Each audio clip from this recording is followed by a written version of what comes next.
Film గురించి చెప్పడానికి నాకు యాక్చువల్లీ మాటలు రావట్లేదు. ఎందుకంటే ఇది ఒక్క వర్షం నుంచి వెళ్తుంది కదా, చాలా ఎమోషన్స్, చాలా మెమరీస్ ఉంది.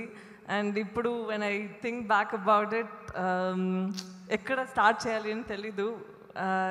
ఫస్ట్ ఆఫ్ ఆల్ శేఖర్ గారికి నేను చాలా థ్యాంక్స్ చెప్పాలి. ఎందుకంటే ఇంత మంచి క్యారెక్టర్ ఎవరికైనా దొరుకుతుందని తెలీదు. అండ్ యాక్చువల్లీ ఇప్పుడు నాకు తెలుగు అంత రావట్లేదు, తెలంగాణనే వస్తుంది. And I turned out to be somebody like that. So thank you so much for making me become that character itself. So thank you Shekhar గారు. And he's taught me a lot. Professionally మొత్తం లేదు, even personally చాలా నాకు నేను నేర్చుకున్నాను. And after that, Dil Raju Garu, for being so patient with all of us and for being such a loving producer. Actually, chala producer ga lanti nato ledu, oka daddy, oka father figure lagne untaru, chala help chesaru. So thank you so much, Andy.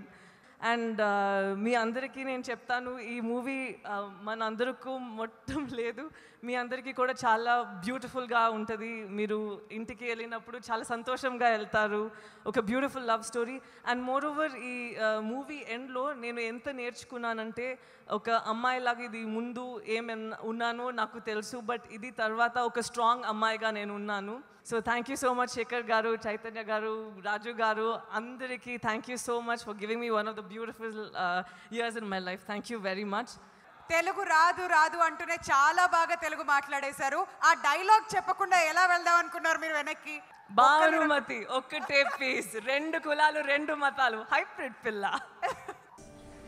Wind chimes అంటే మ్రోగే చిరుగంటలు.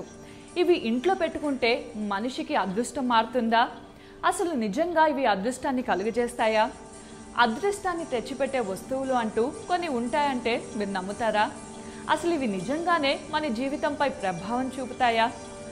ఎందుకు ఈ wind chimes అదృష్టానికి సంకేతంగా భావిస్తారు? ఇది నిజమేనా లేక కేవలం అపోహేనా? ఈ విండ్ చైమ్స్ని సరైన స్థానంలో ఉంచడం ద్వారా